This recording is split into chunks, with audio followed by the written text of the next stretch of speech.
Maria Fuxico é assim, uma associação de artesanato que mexe mais, começou principalmente com fuxico, também tem o crochê, malha, tem bordado, tem patchwork, então também costura, que a gente também trabalha com bolsas, eco bags, a gente faz camisetas e vários outros vestuários.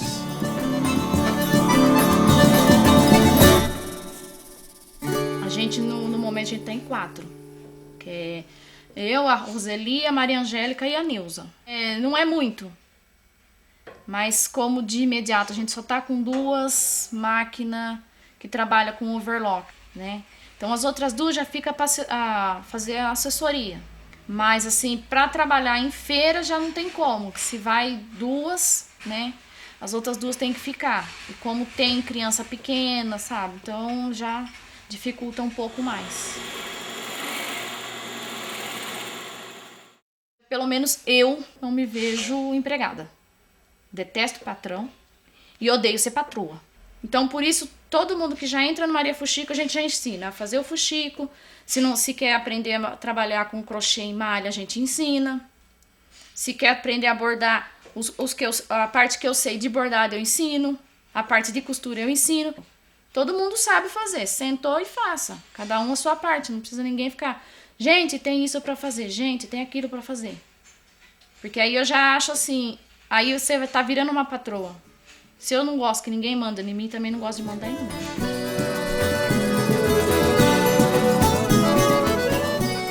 Já tinha procurado a prefeitura pra gente montar o estatuto, sabe? Porque mesmo a gente já fazendo curso de cooperativismo, isso aqui, a gente ainda não tinha muita noção como a gente iria montar estatutos. Mas aí a gente não conseguiu. Ficamos quase 1 ano mexendo com eles. Um vinha, outro vinha, outro vinha. Ah, assim não dá, assim não dá. A gente não conseguiu. Que quando a gente montou, nenhum banco quis aceitar a nossa documentação. Porque é uma associação sem fins lucrativos, não tinha dinheiro para giro de caixa, nada, nem para manter a conta, então ninguém quis. Olha, o nosso contador, é nosso, como se diz, nosso amiguinho ainda, ele não tá cobrando o dinheiro do escritório, mas só de taxas, imposto, isso aqui, ficou em R$600. O Maria Fuxico, assim, tem maquinário, mas não tem demanda suficiente para, se por assim, ter uma retirada mensal, vamos supor, a gente tira um salário para cada uma, não tem como ainda. Assim, a gente conseguindo isso e conseguindo um fundo para a gente poder aumentar as pessoas e ter uma renda, porque a turma não fica no Maria Fuxico, é a turma que é uma renda fixa. Não tem como a gente dar uma renda fixa. Mesmo assim, eu continuo. Porque eu sei que ainda a gente vai chegar aonde a gente quer. Só não pode desistir. E isso não é só o Maria Fuxico, é todos os empreendimentos. Quem acredita na economia solidária e quem acredita em si mesmo.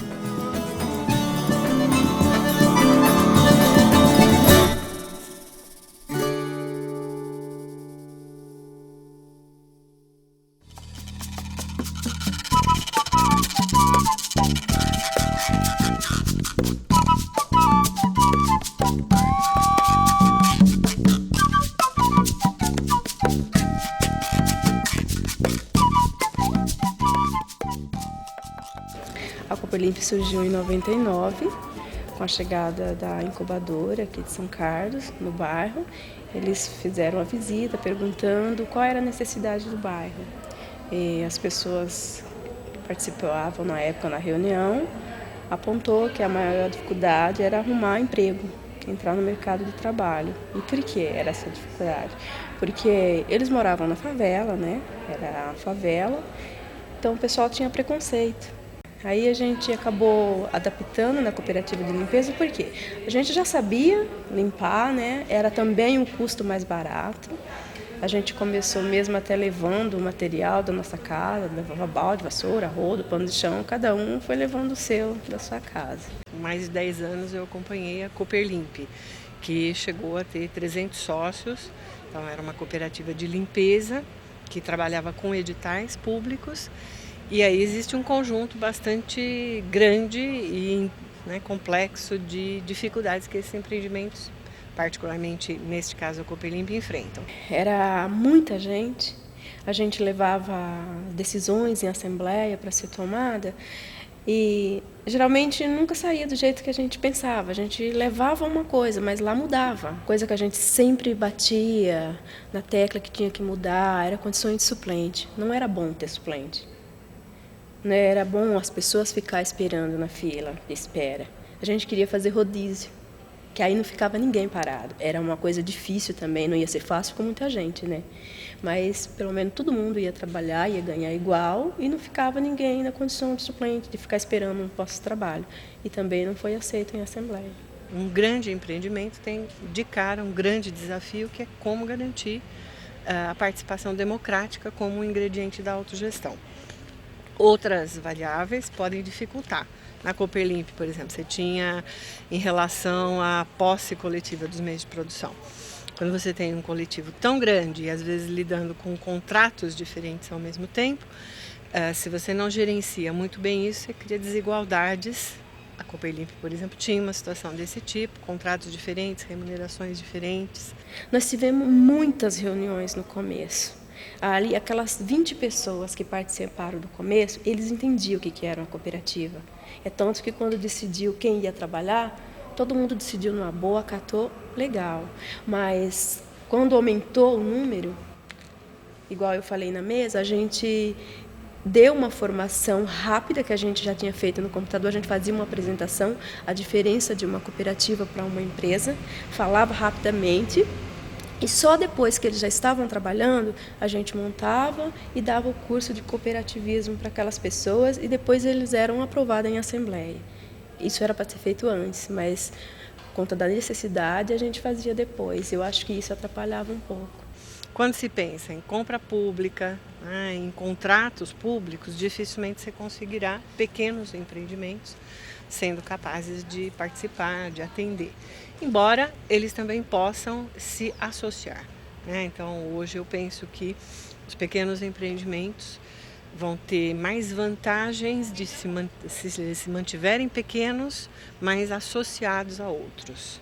Então, por exemplo, enfrentar um edital com um coletivo que inclua vários outros. O empreendimento muito pequeno, por sua vez, né, ele se depara com uma situação que também pode levar a um comprometimento do processo autogestionário, que se estabelece um pouco uma relação, às vezes, familiar, parecida com a familiar. Tem também o problema da produção, né, o quanto duas pessoas dão conta de atender uma produção mínima para duas pessoas sobreviverem. Esse é um desafio que nós estamos vivendo agora com 2 grupos, pelo menos, na linha de produção de produtos, de fabricação de produtos de limpeza.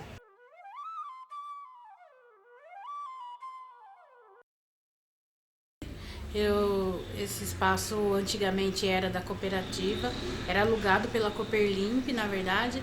Aí, antes da cooperativa ser desativada, foi pautado em assembleia se o grupo de produtos de limpeza poderia estar usando o espaço da Cooperlimp para tentar fazer as reuniões, para saber onde seria o espaço do grupo e tal.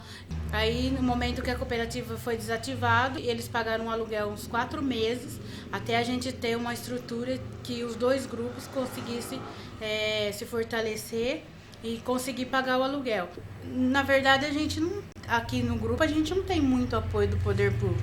A gente tenta fazer várias reuniões, que é no DAS, né, que é um pouco de apoio à economia solidária, de fazer uma divulgação boca a boca, mas assim, até o momento a gente não tem muito apoio, não.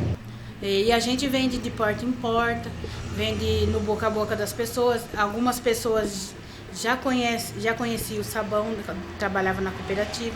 Então várias pessoas que eram da cooperativa eu compro o sabão, mas assim, em feira, algum lugar assim é muito difícil. Porque na verdade a gente não é legalizado e a gente não tem o CNPJ. Então é um empreendimento informal, onde só trabalham 4 pessoas e 2 em cada grupo. Então a dificuldade um pouco é essa mesmo. E na verdade a gente está num espaço que não cabe os 2 grupos. É um espaço muito pequeno e amplo, então teria que ter um espaço adequado para que fossem feitos os produtos, que tivesse um químico que estaria nos ajudando a fazer, elaborar o projeto mesmo. No bairro mudou porque com a chegada da Cooperlimp, eles pararam, não recebia mais cesta básica. Eles começaram a trabalhar, receber o seu próprio trabalho, a pessoa começou a ter até mais autoestima, sabe? Eles ficavam contentes de ir no mercado, fazer uma compra. A Cooperlimp sempre frisava que eles tinham que estudar, não só trabalhar. A Cooperlimp chegou a abrir até salas de aula para aquelas pessoas que não eram alfabetizadas, para aquelas pessoas que não terminaram o ensino médio, o ensino fundamental, que não tinha tempo, né, porque trabalhava. A Cooperlimp foi fundamental na mudança de uma série de coisas dentro daquele território, de autoconfiança das pessoas, né, de mostrar um bairro que sua grande maioria de população era humilhada, era desconsiderada em relação à sua capacidade de trabalho e que conseguiu vencer desafios que, olha, eu não sei se eu toparia não.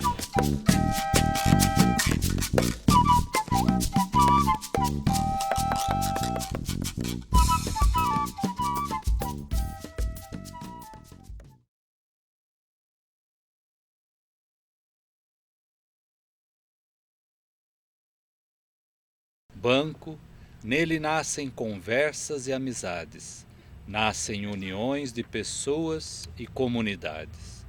Banco, depósito de ideias e grandes valores, que rendem amigos de alegria e de dores.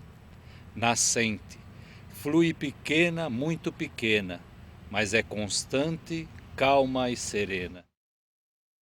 A incubadora veio e pôs a proposta para a gente, né? Porque se seria bom, se ia melhorar o nosso bairro, ter um banco comunitário. E a gente apoiou que sim. Sim, porque por a gente ser de famílias humildes, né? E os territórios ser pequenos, assim, ser bairros também, né? De pobreza. Aí a gente acabou montando o banco comunitário.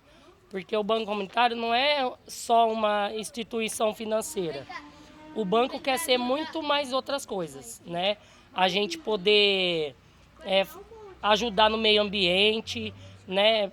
Ver o que a família está precisando, o que o bairro precisa, né? Para a gente estar mudando de uma forma humanitária, né? Assim, com várias pessoas, né? Que está defendendo o nosso bairro. Para cada moeda social é R$1 né? R$1 no banco, o lastro. A gente vai ter o lastro do banco. Então, essa moeda simbólica vai acontecer aqui no bairro, né? E vai, assim, dar oportunidade para a pessoa, porque às vezes acaba o dinheiro e a pessoa não sabe como fazer. Acaba um gás, né? Acaba um gás precisando de um remédio e essa moeda vai atingir essa emergência. O importante é que as pessoas tomem conhecimento aqui do nosso bairro, que a gente já sofreu muito, né? Assim, a gente foi muito discriminado. E que hoje essa realidade está mudando e o banco está aqui, né? Para ajudar as pessoas não com o empréstimo, mas com muitas coisas mais, né?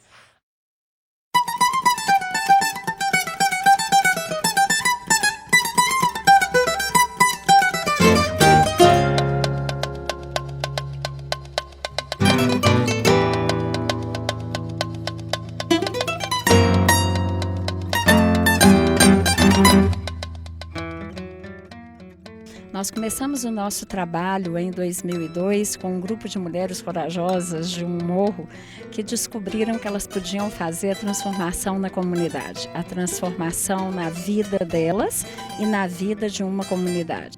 O banco comunitário é uma ferramenta poderosa de mobilização de atores locais, de atores que se movimentam para transformar a vida de uma comunidade. Descobrimos que o desenvolvimento ele não é só econômico, né? O desenvolvimento ele tem 5 pernas, né? Ele tem a perna do social, do político, do cultural, do ambiental e do econômico. Não adianta simplesmente a gente aquecer a economia local sem a gente olhar para as outras questões. A incubadora de cooperativas da UFSCar realizou ontem a primeira feira de trocas solidárias em um bairro da cidade. Além de impedir que muitos produtos usados fossem parar no lixo ou então ficassem encostados, os organizadores quiseram mostrar o quanto é importante preservar o meio ambiente. O projeto de desenvolvimento territorial aqui de São Carlos, ele focava inicialmente esse objetivo como desenvolvimento territorial. Formar redes entre os empreendimentos que existiam naquele território e formar cadeias produtivas. Isso aliado com a discussão de acesso a outros direitos de cidadania, que a gente tinha então como metas direito à cultura, ao letramento, saúde mental e outras esferas desses direitos de cidadania. Então aliar desenvolvimento econômico, mas também desenvolvimento social, desenvolvimento comunitário. Os serviços financeiros para nós, eles são meios para que a gente possa chegar ao desenvolvimento onde moradores podem se reunir em fóruns de desenvolvimento comunitário e proporem soluções para os seus problemas. Nessa perspectiva eu particularmente acredito que há uma diferença, porque se coloca como desenvolvimento local, que é apenas desenvolver aqueles locais a partir de sistemas de médias e pequenas empresas, mas sem questionar o capitalismo, é tornar o local competitivo na globalização. É isso que o desenvolvimento local vem propor. O desenvolvimento territorial, por meio da economia solidária, vem com uma outra proposta, de não ter diferença de desenvolvimento entre os territórios, pelos seus princípios de cooperação e de solidariedade. No Fórum de Desenvolvimento Comunitário, chamado Fórum Bem Maior, que é a base de todo o nosso trabalho, a gente entende o fórum como um espaço de governança local. A governança local ela é básica para que a gente possa criar espaços sociopolíticos dentro da comunidade que podem conversar com as políticas públicas. Hoje eles conseguem solicitar que o secretário da Educação saia às 7 horas da noite, que é a hora que a comunidade consegue se reunir, e vá até o fórum, né, para poder discutir diretamente com eles quais são as políticas públicas de educação que têm sido pensadas para aquela região. Se os trabalhadores se organizam no empreendimento de forma autogestionária para tomarem decisões conjuntamente, para compartilharem as informações, a partir daí existe uma formação política desses sujeitos. Eles aprendem a participar e tomar as decisões nos empreendimentos. E essa formação política, ela pode se extrapolar para a participação no âmbito mais amplo de onde aqueles empreendimentos estão inseridos. Participar de forma mais efetiva das decisões que dizem respeito à comunidade, ao território onde eles estão. Então, reivindicar políticas públicas, é construir conjuntamente políticas públicas, é saber quais são os direitos os direitos de cidadania que eles têm acesso.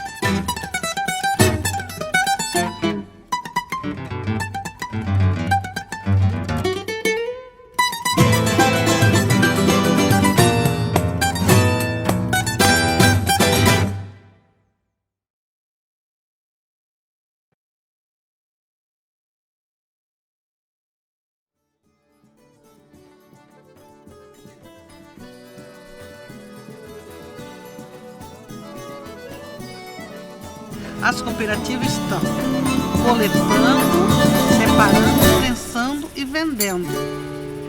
E para avançar mais, o que nós precisamos? Nós precisamos também de políticas públicas para isso, precisamos de financiamento. A maioria dos órgãos públicos nos enxerga como nada, como ninguém. Alguém que não sabe falar bem, alguém que não sabe fazer uma conta, mas nós sabemos assim, nós sabemos quanto que custa o nosso trabalho. Agora está difícil de sentar na mesa e fazer esse diálogo, fazer essa conta junto. Quanto custa o serviço do catador hoje no Brasil? Nós sabemos quanto custa, só que é difícil você sentar e dialogar, porque sempre é menos. Para nós é sempre menos. Essa é uma das maiores dificuldades que hoje nós estamos encontrando nos municípios. O governo federal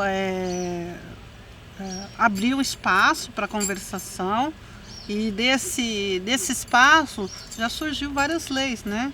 A lei da contratação, a dispensa de licitação, o pagamento para as cooperativas e outras mais leis que foram os órgãos públicos entregar os materiais para as cooperativas. Foi um avanço também.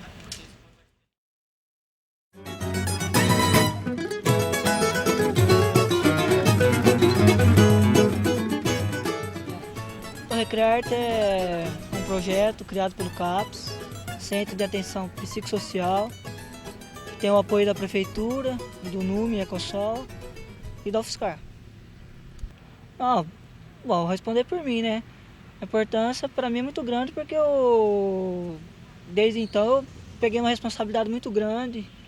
Desde então é que eu não tinha. Porque também eu participo das consignações, que eu mexo com dinheiro, que em serviço não, eu não tinha isso.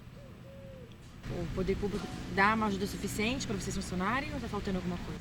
Não, tem. Não, eles ajudam, mas falta ainda. Por exemplo, as nossas dificuldades são com transporte, para transportar nossos produtos.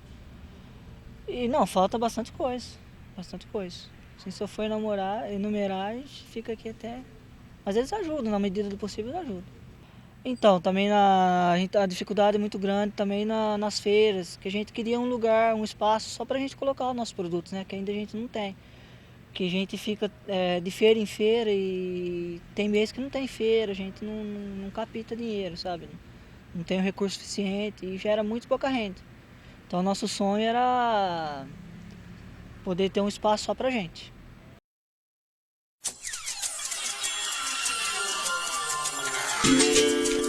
É a conscientização de que cada um é dono do processo, né? E que cada um tem que contribuir. Economia solidária. Outra economia acontece. Quando você pergunta no mapeamento quais são as 3 principais dificuldades dos empreendimentos, é comercialização, formação e crédito. Primeiro é ver os motivos dessas dificuldades, que eu acho que são variados, né? Há uma dificuldade numa infraestrutura de produção que a política pública tenta responder, mas ainda com muita dificuldade por causa de toda uma estrutura jurídico-burocrática que impede que isso realize.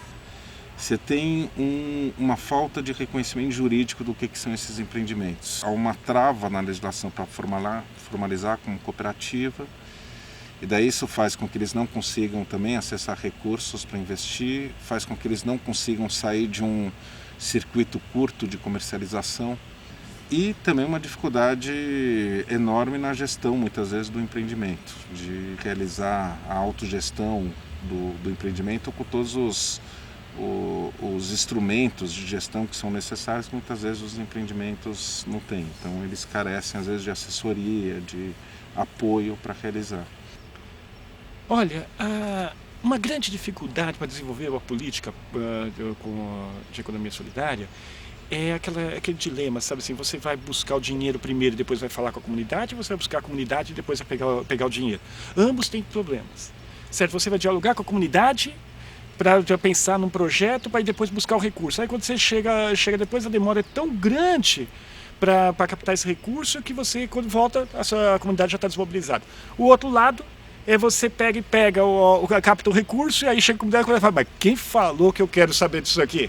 Né? Então esse é o grande dilema, né? Por isso a importância de ter fundo, a importância dos recursos estar disponíveis, né? Que eles estão lá, estão disponibilizados, e aí dialogar com a sociedade como melhor aplicá-los de uma forma mais efetiva, mais eficaz. Tem 2 problemas. Um é ter recurso para operar e esse recurso poder chegar para quem precisa. e carece disso. Mas mesmo se tivesse recurso, tem uma outra coisa que nas instituições que a gente tem hoje de acesso ao crédito, elas são bloqueadas para emprestar para a economia solidária, por legislação, por preconceito. Eu já vi pessoas de OCIPs de microcrédito, por exemplo, que falam, não, para a cooperativa não pode porque empreendimento, cachorro com muito dono morre de fome. Tem empreendimento coletivo, a gente não confia. O conselho é uma estrutura que é formada no sentido de garantir a participação da sociedade no processo de formulação, de acompanhamento, da execução dessas políticas públicas. O Conselho Municipal de São Carlos, Conselho Municipal de Economia Solidária de São Carlos, ele tem caráter deliberativo, né? E tem o papel de estar contribuindo na formulação e na fiscalização da execução dessas políticas, né? Também, dentro desse conselho, está previsto o Fundo Municipal de Economia Solidária, da qual é o instrumento para a viabilização financeira das atividades da política pública de economia solidária. Porque não existe política pública sem recursos financeiros. E é fundamental que você tenha uma estrutura, uma estrutura garantida, né, de repasses, de forma a garantir aquela perenidade da política, como eu estava colocando, né? E, por outro lado, é comum a administração pública ser contrária a essa postura, porque ela tem porque isso acaba engessando o orçamento. Eu acho que tem um espaço de disputa e tem uma possibilidade de ampliação. Só que esse espaço eu sinto que ele é cada vez menor, cada vez mais limitado eu acho que por dois motivos que se entrelaçam. Um é o Estado, na minha opinião, está cada vez menos. Não que já foi muito também, mas acho que já teve períodos nos últimos 10 anos que ele era mais aberto para responder às demandas da sociedade civil organizada.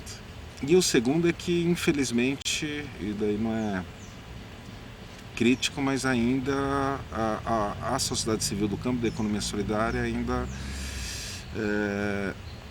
carece um pouco de musculatura para pressionar mais.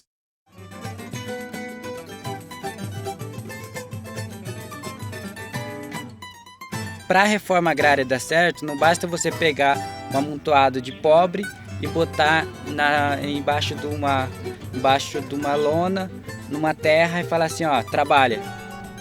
Ele não tem condições, capacidade de recurso para trabalhar no campo. Então, se a gente não tiver essa infraestrutura, na verdade a gente vai transferir aquela população pobre que estava na cidade, vai mandar para o campo, e vai continuar a mesma precarização. As políticas públicas, então, era para elas vir no intuito de trazer melhorias, né, para as famílias. Mas o que a gente vê na grande maioria é o exemplo nosso. A gente trabalha dentro do programa do PA, que é o Programa de Aquisição de Alimentos. Cada família, então, tem o direito de uma cota anual de entregar até R$ 4.500 de produção, que isso daria em média R$ 300 por mês, então que é um valor muito irrisório assim, para a gente sobreviver. O outro programa que a gente tem, que é o PENAI, que é o Programa Nacional de Merenda Escolar, que é uma lei de 2009, que obriga os municípios a comprar 30% do seu valor, que seria para comprar merenda escolar, ele comprar da agricultura familiar. Mas não é o que está acontecendo. O orgânico, normalmente, você não consegue chegar àquele tamanho. A qualidade dele é muito melhor do que a do convencional. Então, ele só leva em consideração essa qualidade visual, né? Aquilo que você vê, nossa, é bonito e tal. E não a qualidade do alimento em si. Isso para nós traz vários problemas, porque a gente não consegue fornecer esse produto. Na verdade, a gente não quer fornecer esse produto. Essa burocracia que eles colocam, que ela é necessária, não sei para quem, na verdade.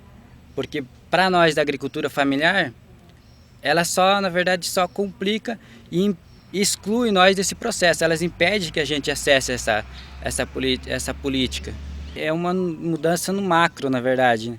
Porque a gente não consegue não adianta a gente mudar o governo, não adianta mudar a pessoa que está lá, né?